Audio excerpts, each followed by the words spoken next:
반갑습니다. 소 목사님께서 늘 이제 설교를 하시다가 오랜만에 섰는데 우리 목사님과 많이 친해지셨죠? 목사님이 열심히 이제 신방도 다니고 참 어려울 때지만 그렇게 지금 하시고 있는데 함께 기도하면서 그렇게 하나님의 은혜가 우리 한몸 공동체 가운데 충만하게 임하기를 기도합니다. 지금 이제 사순절 기간이에요. 알고 계셨어요? 지난 수요일부터 이제 사순절 시작됐죠. 제수요일이라고 부르고 있고요. 그래서 전년도에 종려나무 가지를 이제 나뭇잎 같은 걸 태운 거를 이제 여기서 십자가를 이렇게 하거든요. 그래서 그런 연유로 해서 제수요일이다라고 해서 이제 사순절이 그날부터 시작이 되고요. 오늘은 사순절 첫째 주일이죠. 올해 부활 주일이 4월 첫째 주일입니다. 4월 첫째 주일. 사순절은 부활 주일이 되기 40일 동안, 그러니까 주일을 빼고 40일이에요. 무슨 얘기인지 아시겠죠? 주일 빼고 40일 동안 이제 사순절인데 사순절이 여러분 어떠세요? 사순절 대표적인 이제 기독교의 절기인데요. 왜 사순절을 우리가 지켜야 하는 걸까요? 사실 아무도 보는 사람 없어요. 뭐라고 할 사람도 없어요. 근데 사순절이 될 때마다 여러분 뭐를 생각하게 되죠? 십자가를 사실은 생각하게 돼요. 그렇죠. 예수님의 생애와 또 예수님께서 왜 나를 위해서 십자가에 못 박혀 죽으신 걸까? 사실 그것을 묵상하는 기간이 사순절입니다. 근데 생각해봐요. 왜 그렇게 이런 절기를 주셨을까? 왜 지키라고 할까? 여러분 이것이 없으면 어떨 것 같아요, 여러분? 물론 우리가 그리스도의 십자가를 생각하고 기도하고 주 앞에 나아가죠. 그런데 이런 걸 주심으로 인해서 이런 기간을 같이 지킴으로 인해서 사실은 십자가 앞에 그 십자가의 의미를 더 많이 생각해 보고요, 묵상하게 되고 내가 지금 잘 살고 있나? 나 지금 경건 생활 잘하고 있나? 우리 자신을 한번 되돌아보는 그런 기간으로 삼을 수 있습니다. 여러분 그렇죠? 그래서 오늘 설교도 이제 그런 말씀을 좀 드릴 텐데 경건 생활이 무너진 우리 청년들, 성도님들이 계시다면 다시 한번 세워보면 좋겠어요. 너무너무 중요합니다. 예수님도 새벽 미명에 가서 늘 기도하셨잖아요. 중요한 일을 앞두고는 밤새 기도하셨는데 그냥 그렇게 하신 게 아니에요. 갑자기 영성이 쌓이는 게 아니고요, 갑자기 주의 음성이 들리는 게 아닙니다. 그래서 사순절 기간 동안 정말 경건 훈련, 혹시 그것이 잘 지켜지지 않는 청년들이 있다면 다시 한번 세워보면 좋겠습니다. 사순절을 우리가 지키는 이유가 이제 십자가의 은혜와 고난을 묵상하는 기간이기도 하지만 또 하나의 이유는 예수님께서 광야에서 40일 동안 금식 기도를 하셨지요. 그것을 생각하면서 부활절 전의 시간을 좀 더 경건하게 보내기 위해서 사순절을 정해놓고 우리가 지키고 있습니다. 오늘 누가복음 4장 말씀을 우리가 본문으로 해서 읽어봤는데요. 예수님께서 광야에서 시험 받으시는 내용이죠. 마태복음 4장에도 동일한 내용이 나와 있습니다. 자, 여기서 시험이라고 하는 것은 이제 템프테이션이라고 좀 바꿔볼 수 있어요. 유혹이죠. 마귀가 예수님을 세 가지 시험이라고도 할 수 있고 테스트라고도 할 수 있고 유혹을 한다고 그렇게 볼 수도 있는 거죠. 예수님은 성령 충만한 상태였다라고 말씀합니다. 여러분 성령 충만하세요? 성령 충만해 보셨어요? 오늘 이제 예수님께서 성령 충만한 가운데에서 시험을 받으시잖아요. 그런데 우리가 참 이럴 때가 많이 있어요. 예수님을 처음 믿고 정말 마음에 감격이 있고 제가 새롭게 하소서를 요즘 이제 좀 종종 보는데 연예인들도 이제 많이 나오거든요. 그래서 막 그런 이야기를 해요. 정말 놀랍게 성령이 충만하고 은혜를 받으면 어떻게든지 뭘 막 하는 거예요. 전에 이원희 씨 요즘 뭐 우리 이혼했어인가요? 우리 이혼했어요? 하여튼 그런 거 이제 MC를 보시는 분이잖아요. 그분 이야기 듣다가 굉장히 이제 마음에 감동을 많이 받았어요. 은혜가 들어가고 이전에는 전혀 이제 그런 것을 말도 안 된다고 생각하고 쳐다보지도 않던 그런 건데 정말 은혜가 들어가니까 그 전도한 사람이 굉장히 많더라고요. 이제 구역이라 그러면 본인 구역을 통해서 이제 언니하고 같이 하는데 150명이 그 구역을 이렇게 지나갔대요. 다시 말하면 전도에서 그렇게 사람들이 많이 부흥됐다는 거죠. 그래서 어느 정도 열심히 있었냐면 교회 안에서도 모일 수 있지만 특별히 사람이 많아지니까 함께 교제하고 싶어서 망한 식당을 빌려서 리모델을 안에 새로 하고 일주일에 한 번 이상씩 모였다는 거예요. 모여서 같이 기도하고 찬양하고 이야기 나누고. 여러분 그러기 쉽지 않죠. 쉽지 않아요. 돈이 많아도 쉽지 않아요. 그리고 바쁘잖아요. 그런데 하거든요. 왜 할까요? 기뻐서 하는 거예요. 그런데 여러분 성령 충만하면 모든 게 다 잘 돼요. 성령 충만해요. 막 기도하고 은사도 많이 받아요. 그런데 이상하게 세상에 나가면 여러 가지 문제가 생길 때가 많이 있어요. 내가 교회에서 성령 충만해 갔는데 집에 가니까 무슨 문제가 생겨요. 이거 왜 이러지? 나 예수님 잘 믿겠다고 그렇게 선언하고 선포하고 기도도 열심히 하고 말씀 지켜나가는데 그런 어떤 믿음의 시험을 받는 경우가 있다는 거예요. 때로는 마귀가 우리를 유혹하는 경우도 있죠. 자, 그런 가운데서 우리가 이런 시험들을 어떻게 이겨나가야 될까? 오늘 이제 말씀을 보면서 한번 살펴볼 수 있길 원합니다. 예수님은 성령 충만하셨어요. 40일 동안 광야에 있었어요. 광야에 가보신 분 별로 없지요. 저는 이스라엘에 있어서 광야를 많이 지나다녀 봤고 광야에서 야영도 하고 걷기도 하고 그랬거든요. 광야는 참 쳐다보면 매력 있는 곳이에요. 우리나라 산 보면 아름답잖아요. 그것이 이스라엘에 제가 한 5년 있었는데 광야를 보면 야 너무 매력 있다라는 생각을 하게 돼요. 히브리대 그 야외 극장인데 거기서 유대 광야를 쳐다보면요 너무너무 매력 있는 곳이에요. 그런데 거기서 혼자 덩그러니 있잖아요. 엄청 무서워요. 특히 밤에 온도차도 심하고요. 밤 되면 이제 맹수들이 나와요. 아무것도 없는 것 같은 맹수들이 나오고요. 광야는 그래서 힘든 곳이에요. 물도 없지요. 그리고 음식도 없지요. 홀로 있는 곳, 그것이 바로 광야입니다. 근데 예수님께서 그곳에서 40일 동안 금식 기도를 하셨습니다. 그리고 얼마나 사실은 배가 고프세요. 완전한 인간으로 오셨잖아요. 근데 마귀가 이렇게 유혹을 하는 거죠. 4장 3절에 이렇게 나와 있어요. 자, 뭐라 그러나요? 마귀가 이르되 내가 만일 하나님의 아들이거든 이 돌들에게 명하여 떡이 되게 하라. 내가 만일 하나님의 아들이라면, 자, 마귀가 예수님께서 하나님의 아들이신 거 알고 계실까요? 모를까요? 알고 있어요. 당연히 알고 있어요. 그런데 사실 굉장히 자존심 상하는 이야기를 지금 하고 있거든요. 한번 떠보는 거예요. 한편은 시비를 건다고 할 수도 있지요. 내가 만약 하나님의 아들이라면 뭐라 그럽니까? 이 돌들에게 명하여 떡이 되게 하라. 예수임으로 보면 너무나 쉬운 거예요. 그렇죠? 할 수 있죠. 하지만 만약 그렇게 만들어 먹으면 뭐예요? 유혹에 넘어가기도 하지만 하나님의 창조 질서를 예수님께서 깨시는 거예요. 그렇죠? 예수님께서 이적 사건도 일으키시지만 이렇게는 이적 사건 일으키지 않으시거든요. 작은 음식 갖고 크게는 많이 먹게 하시지만 갑자기 뭐해서 바위 보면서 제자들이 지나가는데 선생님 랍비요 배고픕니다. 그래? 띵 해서 그냥 바위를 뭐 빵으로 만들어 그래서 우리 먹자가 만찬하자 그렇게 안 하시거든요. 이 땅에 그렇게 오시지 않으셨어요. 근데 여러분 우리가 신앙생활하다가 마귀가 예수님을 이렇게 자존심을 상하게 하는 것처럼 우리의 자존심을 상하게 하는 경우들이 있죠. 교회를 안 다니는 친구 중에 특별히 요즘 조금 더 그렇지 않을까 그런 생각도 드는데요. 굉장히 비아냥거리면서 이야기할 수도 있어요. 너 교회 다녀? 너 예수님 믿니? 하나님 믿니? 뭐가 달라지니? 굉장히 조금 이제 기분 나쁘게 이야기할 수도 있죠. 그럴 때 우리는 어떻게 대답을 해야 될까? 참 그때마다 지혜를 구할 수밖에 없지요. 그러면서 같이 그것 때문에 논쟁해봤자 사실은 아무 이득이 나지 않겠지요. 자, 근데 이 배고픔의 문제요. 예수님에게는 사실 아주 절실한 문제였습니다.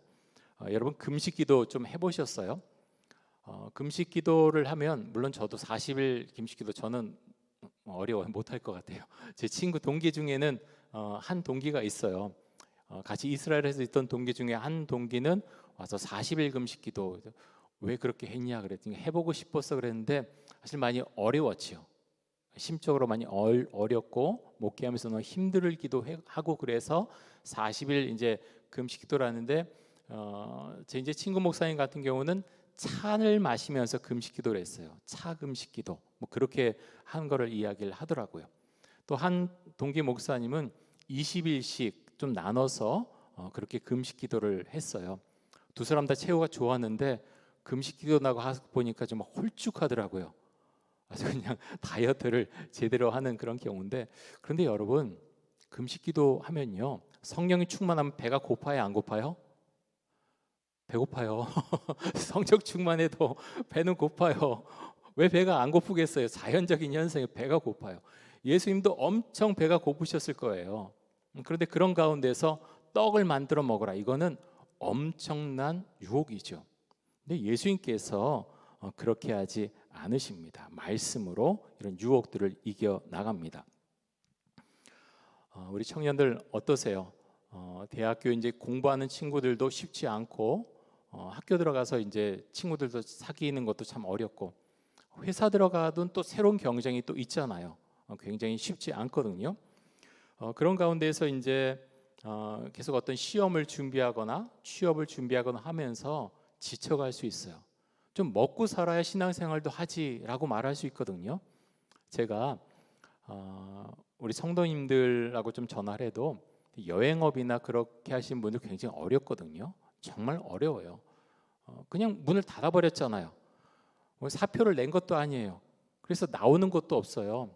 그냥 휴직 비슷하게 되니까 지원도 못 받는데 근데 그런 이야기를 하세요. 좀 경제적으로 나아지면은 갈게요라고 하시는데 마음은 이해가 돼요.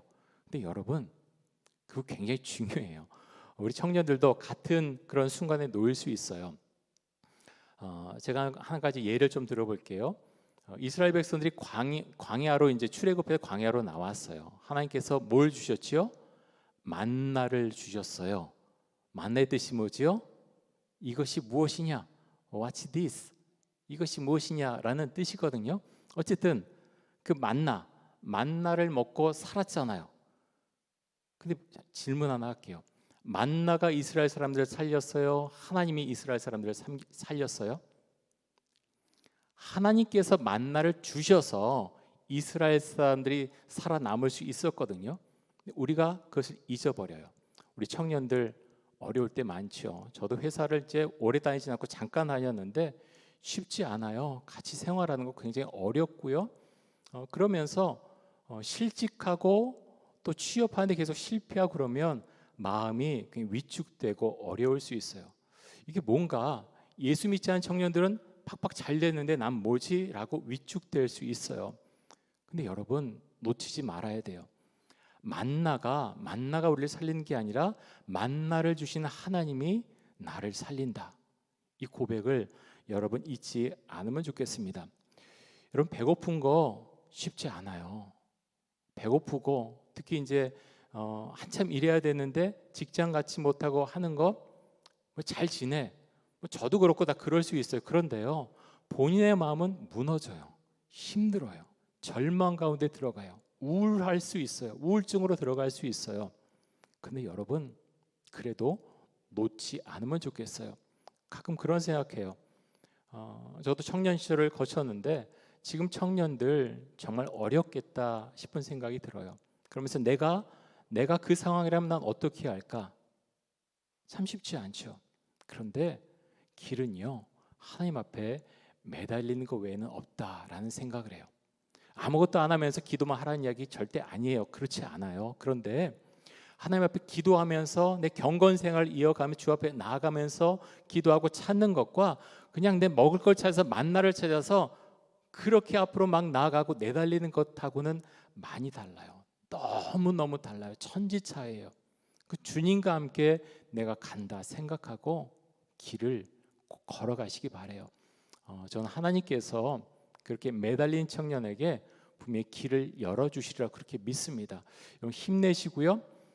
그렇게 기도한다고 갑자기 뭐가 하늘에서 뭐가 떨어지는 건 아니에요. 어떤 사람을 연결시켜 줄 수도 있지만 그렇게 쉽지는 않지요. 그러면서 주 앞에 기도하면서 지혜를 구하고 내가 무엇을 어떻게 하고 뭘 목표로 갈 건지 기도하면서 차근차근 해나가는 게 필요합니다.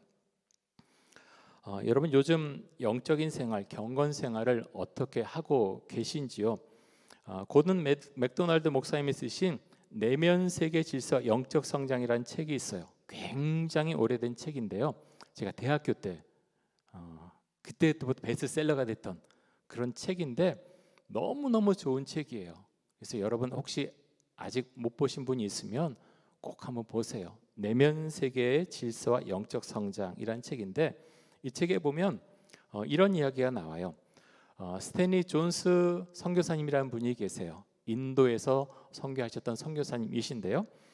그분에게 어떤 천주교 주교가 찾아옵니다. 은퇴한 주교가 와서 이런 이야기를 하는 거예요. 목사님, 마음이 너무 힘들어요. 내가 주교 생활할 때는 사람들이 나를 존중하고 내가 그 앞에서 이야기하고 너무 좋았는데 좌절감이 나도 모르게 내 마음속에 와서 너무너무 지내는 것이 어렵습니다. 어떻게 하면 될까요? 어떻게 하면 내가 신앙을 되찾을 수 있을까요? 선교사님에게 이렇게 물어봅니다. 그래서 선교사님이 이렇게 대답하셨어요. 그 비밀은, 승리할 수 있는 비밀은 자기 포기에 있습니다. 내 자신을 포기하라는 거예요. 여러분 어디서 많이 들어본 것 같지 않아요? 예수님께서 뭐라고 제자들에게 말씀하셨어요? 자기를 부인해라. 자기를 부인하고 자기 십자가를 지고 살아가라라고 말씀하잖아요. 똑같아요. 자기를 포기한다는 건 자기를 부인한다는 거예요. 여러분 자기를 부인하는 게 뭐예요? 어떤 거예요? 자기를 부인하는 게? 저는 그 생각해요. 여러 가지 설명할 수 있지만 자기를 부인한다고 하는 건 예수님을 나의 마음속에 모시고 나의 주으로 선포하는 것이다. 저는 그렇게 이해를 해요. 자기 부인이에요. 근데 여러분 주교님도 그럴 수 있고요. 목사님도 그럴 수 있어요. 은퇴하고 나서 우울증에 잘못하면 빠질 수 있어요. 내가 하던 일이 없기 때문에 누구라도 그럴 수 있는데요. 근데 그렇게 하지 않을 수 있는 가장 좋은 방법이 뭐예요?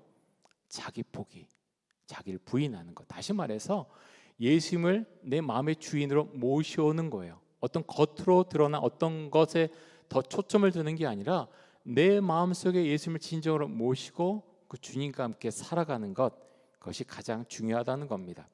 그러면서 고든 맥도날드 목사님이 한 가지 제안을 하는데요. 침묵과 고독의 시간을 정기적으로 반드시 가지십시오라고 권합니다.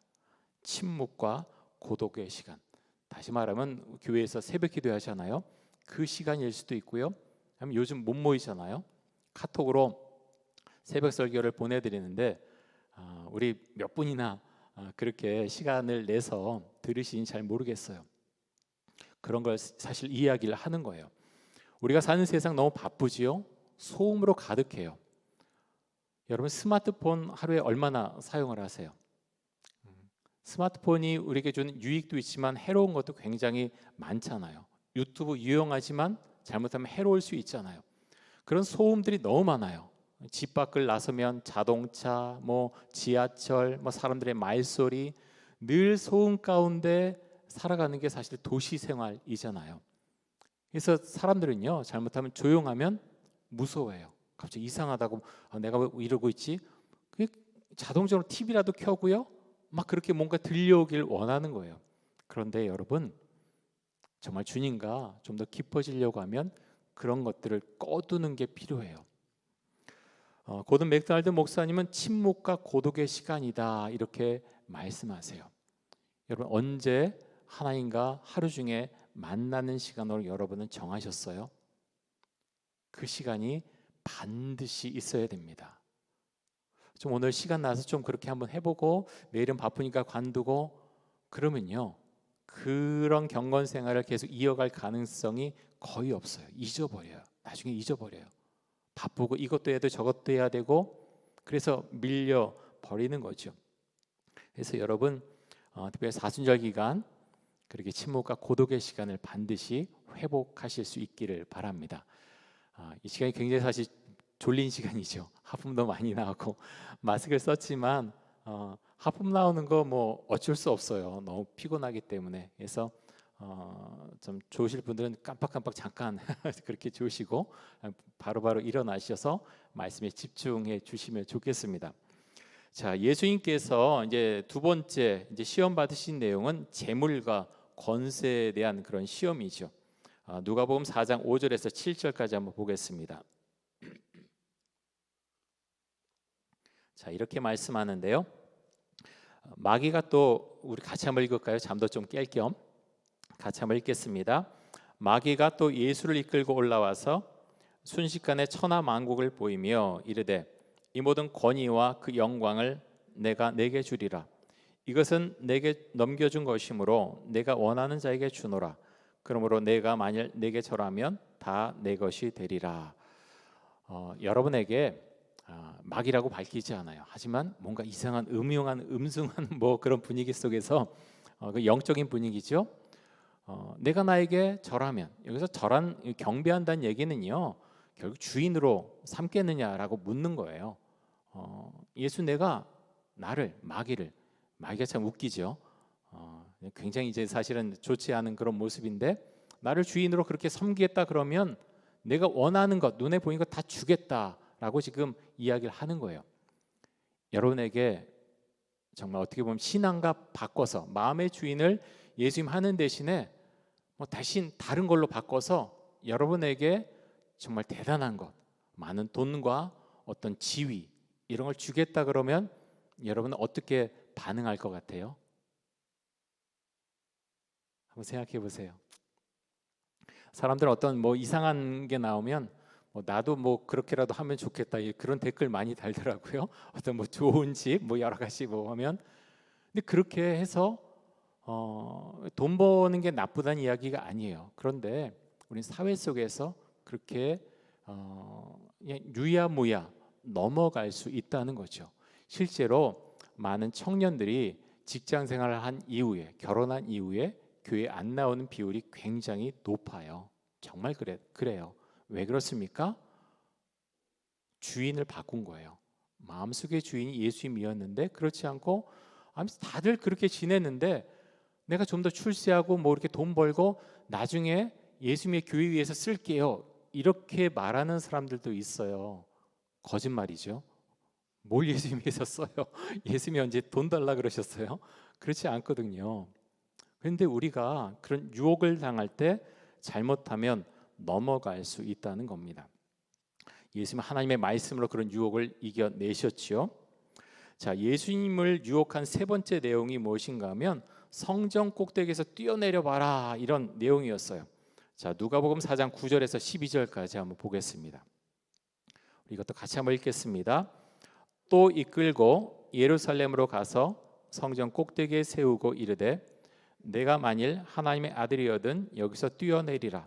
기록되었을 때 하나님이 너를 위하여 그 사자들을 명하사 너를 지키게 하시리라 하였고 또한 그들이 손으로 너를 받들어 내 발이 돌에 부딪히지 않게 하시리라 하였느니라. 예수께서 대답하여 이르시되 주 너의 하나님을 시험하지 말라 하였느니라. 자, 마귀는 지금 하나님의 말씀을 가지고 와서 예수님을 유혹하죠. 여러분 이럴 수 있어요. 누가 제일 많이 그럽니까? 우리가 사는 이 세상에서 이단들이 제일 많이 그러잖아요. 똑같은 성경이에요. 근데 말씀 갖고 장난치잖아요.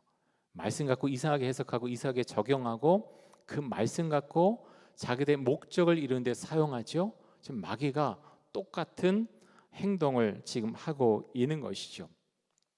자, 근데 예수님은 넘어가지 않으시죠. 하나님을 시험하지 말라고 하시면서 말씀으로 그 잘못된 적용을 이겨내십니다. 여러분 이 말씀 보면 어떤 생각하세요? 하나님의 말씀을 모르면요 이단에 넘어가는 사람들 대부분이 그래요. 사실은 굉장히 안타까운 마음이 있는 게 말씀을 더 배우고 싶어서 넘어간 사람들이 많거든요. 근데 왜 그래요? 결국에 하나님의 말씀을 잘 모르기 때문에 넘어가요. 말씀을 잘 알면요 그렇게 하면은 똑바로 질문할 수 있어요. 특별히 신천지 같은 경우는 이제 비유 같은 거를 많이 갖고 이제 장난치잖아요. 비유풀이해서 말도 안 되는 숫자 갖다 놓고 해서 성경을 알면은 그런 얘기를 하면 바로 즉각적으로 질문을 할 수 있어요. 이거 그런 거 아닌데, 그런 배경에서 나온 비유가 아닌데 왜 당신 그렇게 이야기하느냐라고 말할 수 있죠. 성경을 바로 알고 바로 공부해야 된다는 겁니다. 근데 여러분, 이런 세 가지 시험이 있는데 믿음의 시험을 넘어서는 방법은 단 한 가지밖에 없어요. 그것이 무엇일까요? 하나님을 철저하게 신뢰하는 것. 여러분 잘 기억하세요. 믿음의 시험, 이런 마귀의 유혹을 넘어갈 수 있는 방법 딱 한 가지밖에 없어요. 하나님을 철저하게 신뢰하는 것. 그거 외에는 없습니다. 유진 피터슨 목사님이 쓴 책들이 굉장히 많은데요. 그 아들도 이제 목사님이신데 그분한테, 에릭 피터슨 목사님한테 쓴 편지가 있어요. 마치 바울이 디모데에게 편지를 보내듯이 그 아들이 목사인데 교회를 개척했는데, 교회 개척하는 거 참 쉽지 않거든요. 너무너무 힘들어서 박사학위까지가 있지만 아버지한테 요청한 거예요. 아버지, 목회가 뭔가요? 그러면서 서신을 이제 주고받은 거예요. 그 중에서 이제 유진 피터슨 목사님께서 돌아가신 다음에 이제 젊은 목사에게 보내는 편지라는 제목으로 유진 피터슨 목사님의 편지만을 모아서 책을 냈는데, 저는 이 책 보면서 참 많이 생각을 하게 됐어요. 목회가 뭔가, 어떻게 목회해야 되는가. 그러면서 이 유진 피터슨 목사님이 강조하는 것 중에 하나는 인격이에요. 목사의 인격. 그러면서 목사가 설교단에서 말고 평소에 얼마나 주님과 가깝고 경건 생활을 하는가, 그런 것을 계속해서 아들에게 이야기하고 권면을 하고 있어요. 그러면서 목사끼리잖아요. 그런 이야기를 해요. 수많은 사람들을 만나고 수많은 유명한 목사님들을 만나고 그런 모임, 찬양 집회 그런 것을 하지만 그 이후에 그 목사님들과 함께 나눴던 그런 시간이 나는 그렇게 별로 마음이 편하지 않더구나. 여러 번 써요. 그 이유가 무엇인가 하면 내가 같은 세계에서 주님만을 그렇게 섬기면서 사는 분들인지 내가 참 어떤 판단이 잘 안 선다, 마음이 불편하다, 그런 이야기를 하는 거예요. 여러분, 그래서 참 이거는 이제 목사들에게만 아니라 우리 모두에게 던지는 그런 메시지라고 생각이 됩니다. 내가 교회 안에 있을 때나 내가 혼자 있을 때나 나는 주님과 얼마나 가까운 사람인가, 그리고 그런 대화를 나는 할 수 있는가. 그러면서 마틴 로이드 존스 목사님이 이런 이야기를 하셨어요. 설교자에게 반드시 있어야 하는 것 중에 하나는 바로 인격이다. 그러면서 성령 충만이 바로 인격인가? 그렇지는 않다라고 이야기를 하세요. 그러면서 인격이 높다라고 말할 때는 경건한 삶을 살아갈 때 그 사람을 향해서 인격이 높다라고 말할 수 있다라고 설명을 합니다. 제가 신학교 다닐 때 좋아하는 목사님이 있었어요. 정말 그 목사님 설교 굉장히 좋아했어요. 그래서 닮고 싶었어요. 그래서 그 목사님께서 학교 와서 강의도 하셨는데요. 말씀도 얼마나 재미있게 하셨는지 몰라요. 그래서 그 목사님 할 때마다 제가 신청해서 강의를 들었어요. 목사님께서 말씀하셨어요. 제가 은퇴할 때는 이렇게 하겠습니다 라고 하셨습니다. 제가 그 목사님 좋아해서 그 교회 굉장히 많이 갔었고요. 설교 말씀도 많이 듣고, 그때는 테이프로 나와요. 테이프 아세요?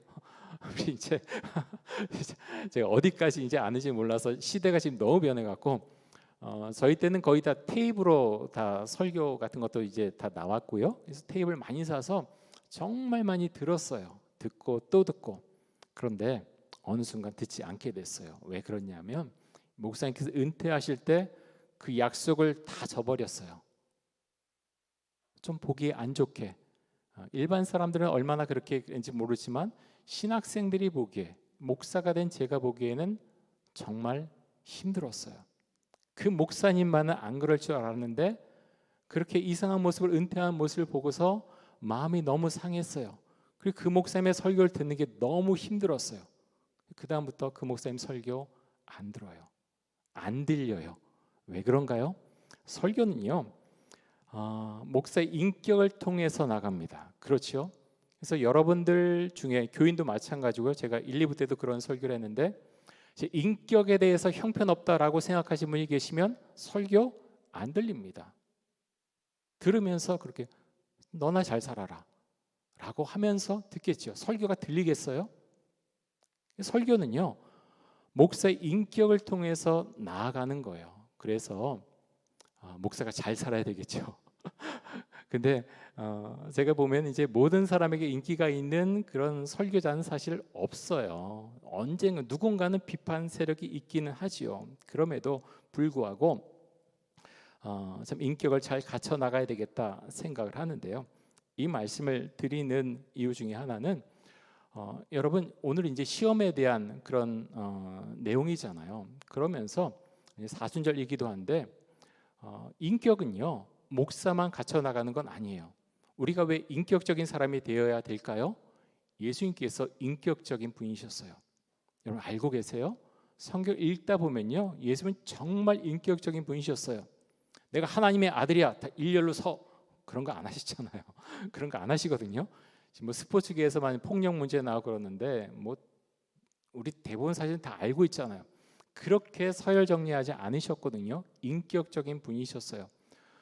로이드 존스 목사님 그 인격적이라는 것을 경건 생활을 온전하게 하는 그런 사람을 가리켜서 인격이 높다라고 표현하시는데 저는 굉장히 접근하는 그런 설명이라고 생각이 됩니다. 그래서 여러분 인격이 높으신 분들이 되시기 바랍니다. 우리 한문공동체에서 우리 선배님들, 그래서 우리 후배들이 딱 볼 때 그 선배님 한 말씀은 정말 그냥 마음에 푹푹 들어와. 그러면 사실은 이제 된 거예요. 다 된 거예요. 우리 송 목사님이 이제 우리 한문 공동체 담당하시는데 그런 것들이 되는 거예요. 사실은 설교만 해서 사실은 목회할 수 있는 건 아니거든요. 제가 말씀드렸듯이 인격을 통해 설교가 나가는데 그런 것이 아우러져서 관계가 형성이 되고요. 하나님을 만나게 되고 하나님을 보게 되고 주님과 더 깊은 관계를 맺게 되는 거죠. 여러분 하나님을 더욱더 신뢰하시고요. 제가 한 가지 말씀만 더 드리고 말씀을 마칠게요. 예수님께서 십자가형을 앞에 두시고 겟세마네 동산에 가셔서 기도를 하시잖아요. 이렇게 기도하시죠. 만일 이 잔을 옮길 수 있다면 옮겨 주십시오라고 하나님 앞에 기도합니다. 하지만 하나님은 아무 말씀도 없으시죠. 예수님께서 다시 기도하시죠. 제 원대로 내 원대로 마시옵고 아버지의 원대로 하시옵소서라고 기도합니다. 여러분 이 기도가 우리의 기도가 될 수 있기 원합니다. 여러분이 하는 기도의 내용이 있고 내가 원하는 게 있을 거예요. 그런데 하나님께서 말씀하시지 않고 응답하시지 않고 그러실 때가 있어요. 그러면서 내 마음에 심한 부담감을 주고 이런 기도를 하지 말라는 그런 메시지를 계속 주실 때가 있어요. 그럴 때는 우리의 뜻을 바꾸는 게 꺾는 게 맞지요. 그래서 하나님 제가 어떻게 하면 좋겠습니까? 여러분 지금 어떤 상황 가운데 있든지 마찬가지예요. 직장을 준비하든지 대학교 생활하든지 직장을 다니든지 아니면 이제 결혼을 앞두고 결혼을 준비하든지 어떤 상황이 있든지 마찬가지예요. 그 기도 제목을 놓고 기도했을 때 하나님께서 맞다라고 이렇게 품어주시면 가는 거예요. 하지만 그게 아니다라고 하면 멈출 줄 아는 것, 그것이 우리의 기도입니다. 여러분 겸손한 모습으로 우리가 주 앞에 나갈 수 있기 원합니다. 야고보서 1장 14절에 보면 이렇게 말씀해요. 오직 각 사람이 시험을 받는 것은 자기 욕심에 끌려 미혹됨이니라고 했습니다. 우린 욕심이 있어요. 특히 청년 때는 사실 욕심도 있고 야망도 있을 수 있어요. 그래서 다들 그렇게 살아라고 하면서 하나님 앞에 나의 모습을 그렇게 숨기고 감추고 가면을 쓰고 나아갈 수도 있습니다. 주님 앞에서 우리가 솔직하고요. 정말 주님 제 주인이 되어 주옵소서. 우리가 그렇게 고백할 수 있기 원합니다. 여러분 사순절 기간 동안 경건생활 여러분 한번 점검해 보시고요. 정말 주 앞에 나가는 고요한 시간, 침묵의 시간, 그 시간을 꼭 반드시 만드실 수 있기를 바랍니다. 우리 결단 찬양 같이 하고 함께 기도하도록 하겠습니다. 네.